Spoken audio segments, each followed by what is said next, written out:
Hello, viewers. How are you all? I hope everybody is fine. Thanks for giving me the support and the beautiful comments in the previous video.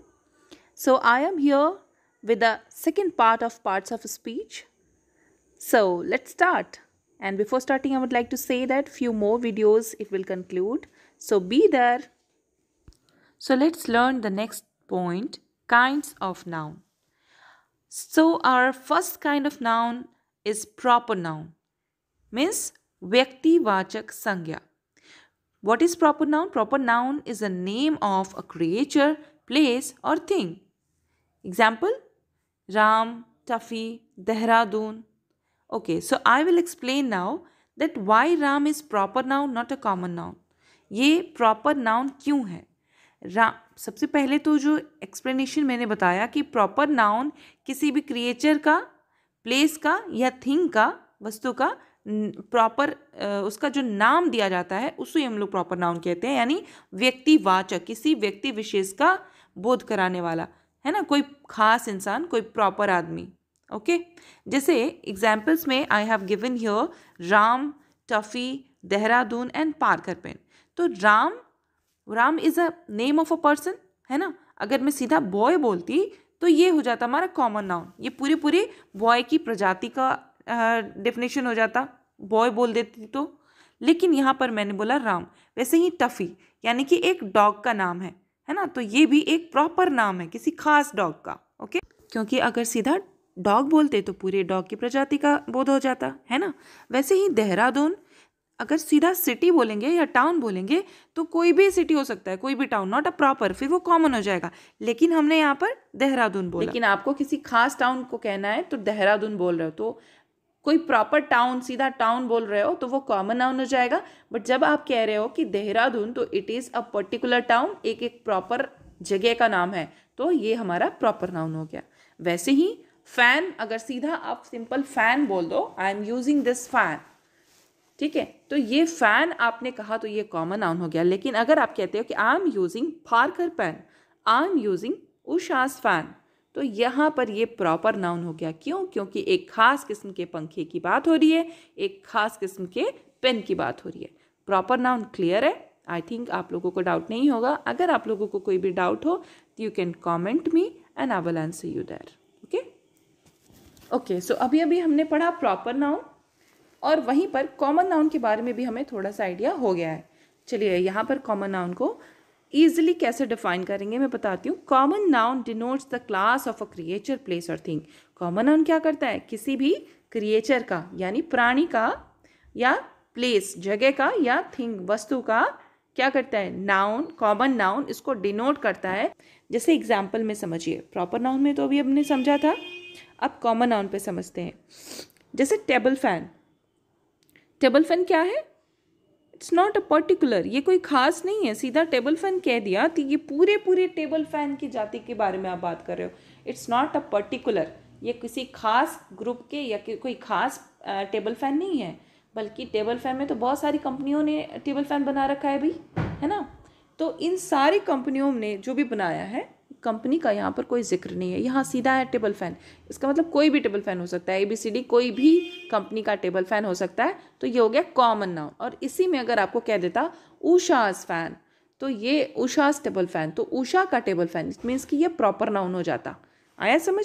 वैसे ही अब आते हैं person पे. जैसे man, boy, अगर आप कह रहे हो राम, श्याम, तो ये हमारा प्रॉपर नाउन हो जाएगा. और वैसे ही अगर आपने नाम नहीं लिया, सीधा मैन कह दिया या बॉय कह दिया, तो ये क्या हो गया? यहाँ पर पूरे लड़कों की जाति का बोध हो गया, यानी उनके क्लास का बोध हो रहा है.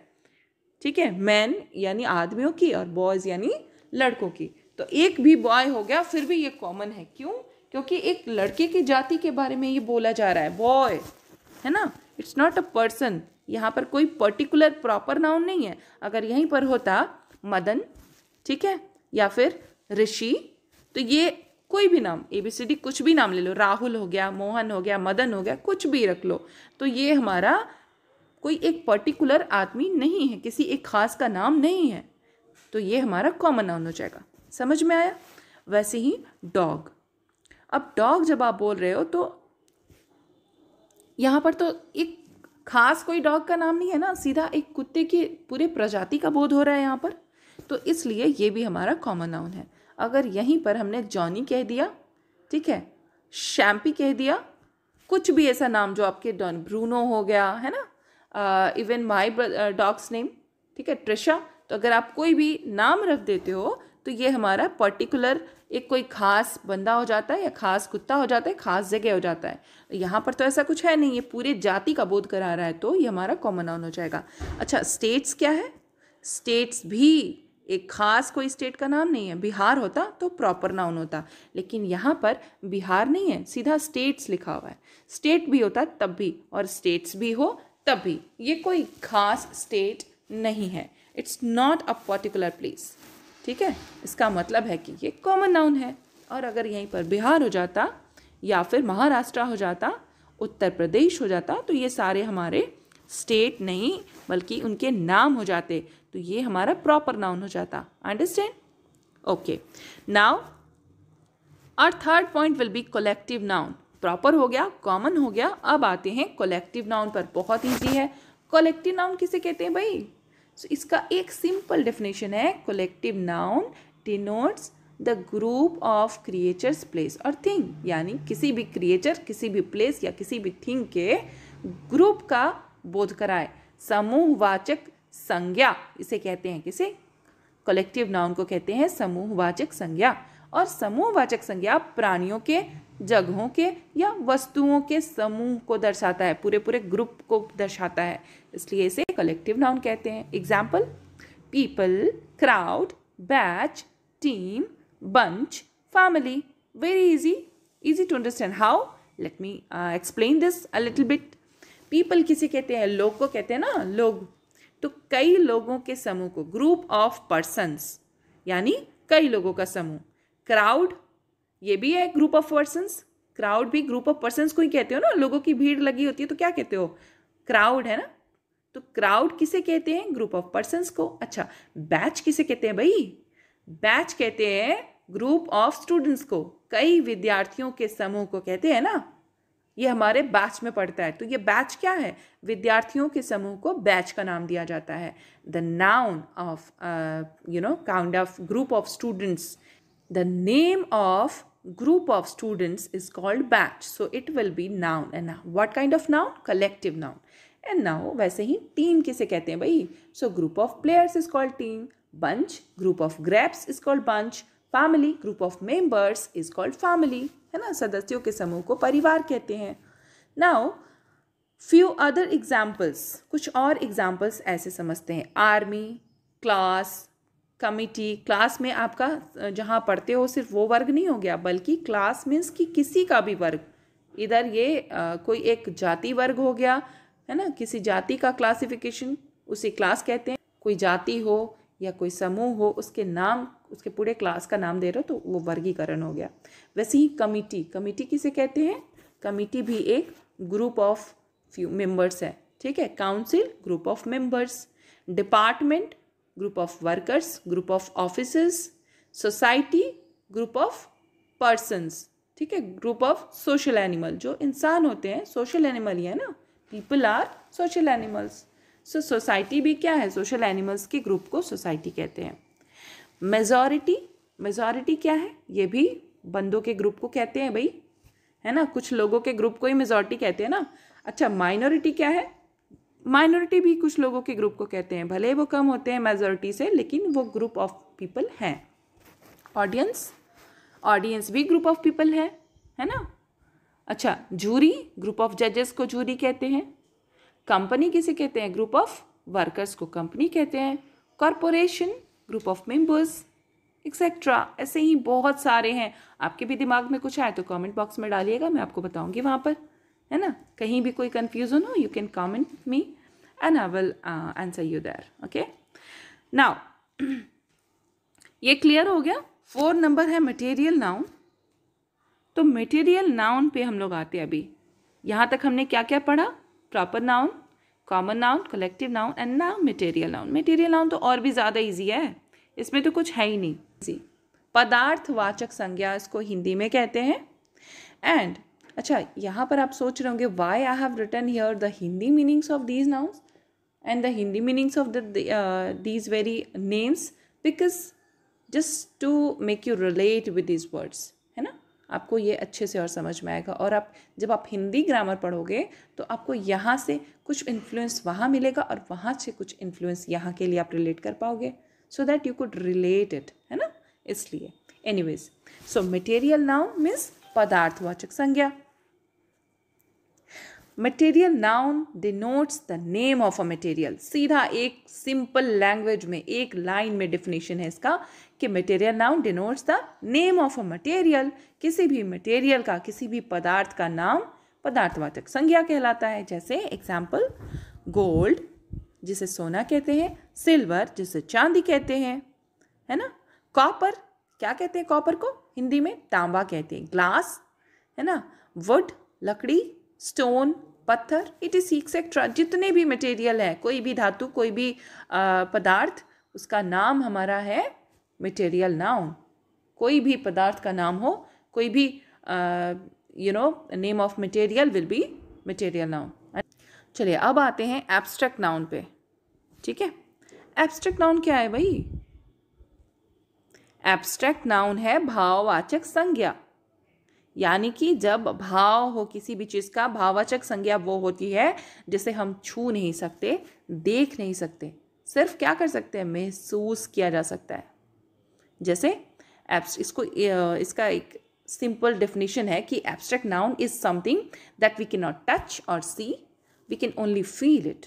इन other words, a person can't physically interact such things.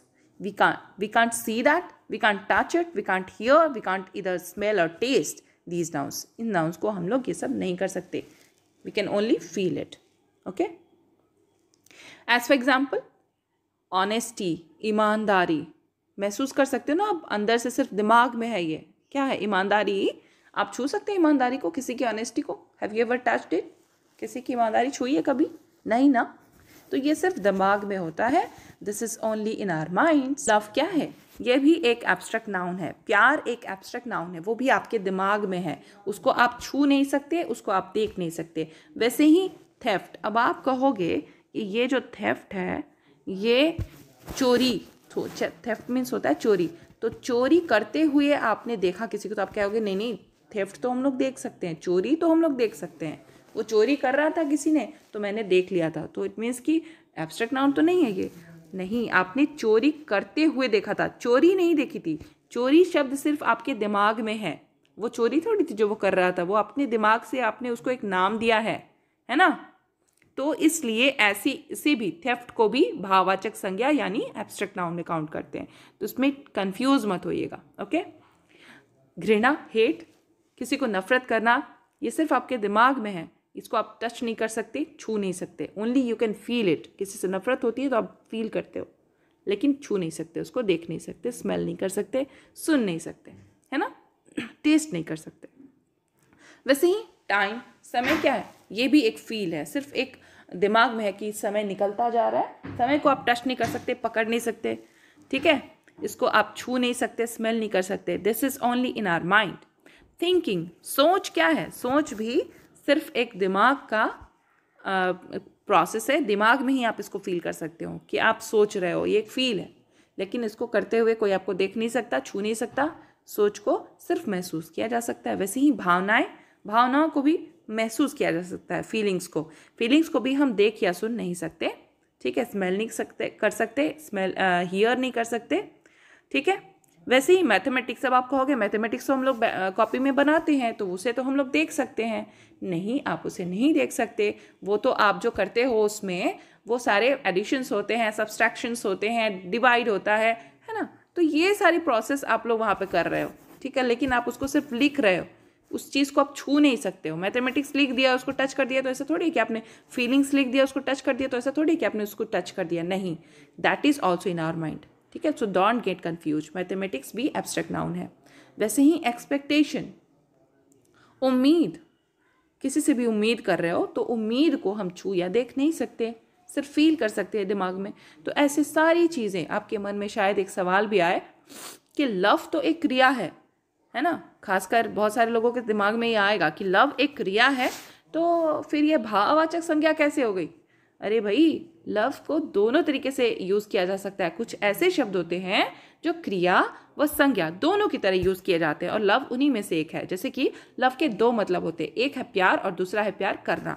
तो पहला वाला जो है प्यार, वो हमारा एब्स्ट्रैक्ट नाउन होता है, और दूसरा वाला क्रिया है। ठीक है, एब्स्ट्रैक्ट नाउन लव है, लेकिन प्यार करना एक क्रिया है। तो प्यार दूसरा वाला क्रिया हो गया, जो प्यार किया जा रहा है अपनी माँ से या बहन से, किसी से भी। तो प्यार करना एक क्रिया है, क्योंकि दूसरे वाले प्यार में करना का प्रयोग किया गया है, जिससे ये पता चलता है कि किसी काम को करने की बात हो रही है। तो दैट टाइम पर प्यार करना एक काम यानी एक क्रिया हो जाता है। लेकिन सिर्फ प्यार, वो अपनी माँ से बहुत प्यार करता है, सो दैट टाइम पर this is an abstract noun. Why? Because प्यार करना सिर्फ दिमाग में फील उस समय किया जा रहा है। ओके, वो करने के सेंस में नहीं आ रहा। अंडरस्टूड? नाउ कुछ इंपॉर्टेंट पॉइंट्स हैं जिसको हम लोग अभी समझेंगे। Few important points will have to understand here. See, in a sentence subject is either a noun और अ प्रोनाउन। किसी भी सेंटेंस में जो सब्जेक्ट होता है वो या तो नाउन होता है या प्रोनाउन होता है। ठीक है, यानी किसी भी वाक्य में सब्जेक्ट या तो संज्ञा होगी या फिर सर्वनाम होगा। तो अभी कुछ एग्जाम्पल्स हम लोग समझेंगे। कुछ एग्जाम्पल्स हमको अभी यहाँ पर समझने बहुत ज़रूरी हैं। तो फ्यू वेरी इंपॉर्टेंट पॉइंट्स अभी आपको यहाँ पर मैंने बताया भी है। तो वो इंपॉर्टेंट पॉइंट्स क्या हैं? See, in a sentence subject is either a noun और अ प्रोनाउन। किसी भी सेंटेंस में सब्जेक्ट या तो नाउन होगा या प्रोनाउन होगा, इसके अलावा कुछ नहीं हो सकता। ठीक है, तो सब्जेक्ट क्या है? पहले तो सब्जेक्ट में भी आगे ब्रीफ में पढ़ेंगे, अभी थोड़ा सा बता देती हूँ। सब्जेक्ट एक वो वस्तु, जब सेंटेंस आप बोलते हो ना, तो आप जिसके बारे में बात करते हो, ठीक है, जिसके भी बारे में बात हो रही है, दैट इज सब्जेक्ट। वो सब्जेक्ट है हमारा। ठीक है, तो यहाँ पर फर्स्ट एग्जाम्पल में बताया हुआ है मैंने कि सक्सेस इज वेरी इंपॉर्टेंट। अब ये सक्सेस इज वेरी इंपॉर्टेंट यानी सफलता बहुत जरूरी है। यहाँ पर सब्जेक्ट हमारा क्या है? सक्सेस। किसके बारे में बात हो रही है? सक्सेस के बारे में बात हो रही है ना। तो success is very important, success हमारा क्या है? सब्जेक्ट है इस सेंटेंस का। तो ये कोई सर्वनाम नहीं है, है ना, कोई प्रोनाउन नहीं है, इसलिए ये क्या हो सकता है? ये एक संज्ञा ही हो सकती है। संज्ञा के जगह पर तो यूज नहीं किया गया ही, शी, इट, ये सब तो नहीं है ये। तो इसका मतलब है कि ये एक अपने आप में संज्ञा ही हो सकती है, यानी नाउन ही हो सकता है। This can be noun only. In above examples the example subject is. अच्छा, अब यहाँ पर as per the rule subject can either be a noun और a pronoun. So since it's not a pronoun, it's a noun then. So now the question is which noun it is. ये कौन सा noun है? So it's not a name of a person. किसी भी person का नाम तो है नहीं है, किसी भी प्लेस का नाम भी नहीं है, और किसी भी थिंग का नाम ही नहीं है। So it's neither a class, कोई एक वर्गीकरण भी नहीं कर रहा है, किसी क्लास का भी नाम नहीं है। नाइदर अ ग्रुप, ना कोई ग्रुप का नाम है। नॉर अ मटेरियल, ना ही ये कोई मटेरियल है। So then what is it? फिर है क्या? Oh yes, success can't be touched or seen. ये सक्सेस को तो हम लोग देख और छू नहीं सकते। So it is an abstract noun, है ना। तब तो ये एब्स्ट्रैक्ट नाउन हो गया। Success is an abstract noun. अब समझ में आया? सब्जेक्ट है तो सब्जेक्ट या तो नाउन या प्रोनाउन होगा। तो ये कैसा नाउन है भाई? तो अब समझ में आ गया कि ये हमारा एब्स्ट्रैक्ट नाउन है। और सेकेंड एग्जाम्पल यहाँ पर मैंने दे रखा है कि राम इज माई फ्रेंड। तो राम इज माई फ्रेंड में हमारा सब्जेक्ट क्या हो गया? राम सब्जेक्ट हो गया, है ना। सो राम हमारा सब्जेक्ट है, तो ये कोई सर्वनाम नहीं है, इसलिए ये संज्ञा हो सकता है ना। राम तो संज्ञा है, ये सबको पता है। तो in this example Ram is our subject, and as per the rule subject can either be a noun or a pronoun. So since it's not a pronoun, so it's a noun then. So now the question is which noun it is? ये कौन सा noun है? It's a name of a person. ये किसी person का नाम है, so it is a proper noun. Very good. मुझे पता है कि आप सब बोल रहे हो proper noun, समझ में तो आ गया है कि किसी भी व्यक्ति का नाम दे दिया उसका proper noun, तो वो नाम हो गया, है ना। बॉय होता तो क्या होता? कॉमन नाउन होता। चलिए नेक्स्ट एग्जाम्पल है यहाँ पर ही इज़ माई ब्रदर। तो ही इज़ माई ब्रदर में ही क्या है, सब्जेक्ट कौन सा है हमारा, ही इज़ माई ब्रदर में ही क्या है, सब्जेक्ट है ना, सब्जेक्ट। तो ही इज़ माई ब्रदर में ही is are subject. So subject ही, as per the rule subject can either be a noun और a pronoun. So it's a noun की जगह पर यूज़ किया गया है ना, राम श्याम कुछ भी नाम हो सकता है, तो उसकी जगह पर ही नाम यूज़ कर लिया, ही यूज़ कर लिया। सो ही हमारा क्या हो गया, प्रोनाउन हो गया। क्यों, क्योंकि हमने पढ़ा है ऑलरेडी कि किसी भी नाउन की जगह पर यूज़ किए गए शब्द को प्रोनाउन कहते हैं। तो राम की जगह पर हमने ही का यूज़ किया, तो ये हमारा प्रोनाउन हो गया।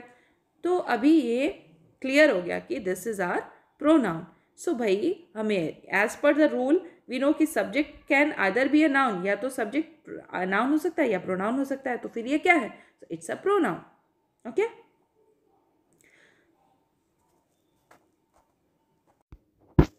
चलिए नेक्स्ट एग्जाम्पल है honesty is in my blood. ठीक है, तो ऑनेस्टी क्या है, ऑनेस्टी, ऑनेस्टी ईमानदारी हमारा यहाँ पर सब्जेक्ट हो गया। ठीक है, तो ऑनेस्टी को आप छू या देख सकते हो क्या, नहीं ना। सो बाकी एग्जाम्पल्स की तरह हम लोग अभी समझेंगे कि just like the first example it can't be experienced by any of our senses, किसी भी सेंसेस से एक्सपीरियंस नहीं किया जा सकता। Hence it's clear that it's an abstract noun. ये क्लियर हो गया। चलिए next, reading is a good habit. अब यहाँ पर reading is a good habit, मैंने इसको एक्स्ट्रा आपको बताया है कि reading is a good habit में रीडिंग हमारा सब्जेक्ट है। तो अब यहाँ पर ज़रा सोचिए, लेट्स थिंक कि सब्जेक्ट संज्ञा है या सर्वनाम। ये जो रीडिंग है ये संज्ञा है या सर्वनाम है, ये ना तो सर्वनाम है और ना ही ऊपर दी गई किसी भी संज्ञा में से आता है। तो थोड़ा कन्फ्यूज़न हो रहा होगा कि रीड का मतलब क्या होता है, पढ़ना होता है ना, तो ये तो क्रिया है, रीडिंग तो एक क्रिया है भाई। सो ध्यान दीजिए कि रीड के साथ आईएनजी लगाकर इसे सब्जेक्ट की तरह प्रयोग किया गया है। रीड एक क्रिया है ना, तो ये क्रिया में आईएनजी लगा दिया गया और इसको एज अ सब्जेक्ट यूज़ किया जा रहा है।